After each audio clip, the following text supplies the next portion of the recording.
We have the Veterans Bowls, the South Alabama Jaguars and the Western Michigan Broncos. And this one opened at 10.5. It got bet all the way up to 11.5. That is where I bet it. I bet Western Michigan at plus 11.5. This thing is now down to 7.5. There's some 8s out there. I see DK and Caesars both have 8.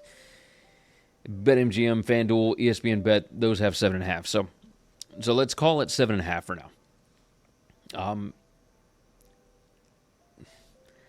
Gio Lopez is probably not going to play, it looks like. So Bishop Davenport, the backup quarterback for South Alabama, he's going to be the quarterback here, we think. Again, highly volatile part of the year. But that's who we think is going to play. South Alabama's offense is, their numbers are fantastic. If you look here, number 13 in offensive PPA per drive, that's predicted points added per drive, number 10 per play. They're number 9 in offensive success rate, and then you get down and you break it down just on each individual stat. Number 31 in yards per attempt, throwing the ball. Number 29 in QBR. They are number 4 in PPA per rush. They are number 7 in rushing success rate. They're really, really good on offense. The numbers do drop quite a bit when Davenport's in there because Lopez is just fantastic. He's really good. On the other side, Western Michigan is really good on offense. South Alabama is okay on defense. They're not great by any stretch of the imagination. Number 58 in defensive success rate allowed, but they are not good against the pass, right? Number 67 PPA allowed per pass, number 86 yards allowed per attempt, number 78 in QBR. Well, Western Michigan, yeah, they're able to do that as well. Number 47, they can throw the ball in PPA per pass. Number 47 in yards per attempt. Number 37 in QBR.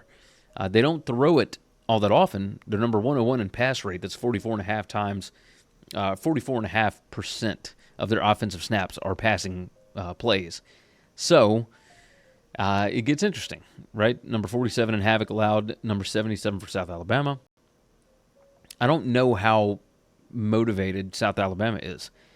Major Applewhite, not great in bowl games. Obviously, he hasn't had a ton of experience as a head coach, but he took over at Houston and he got fired for their performance in a bowl game.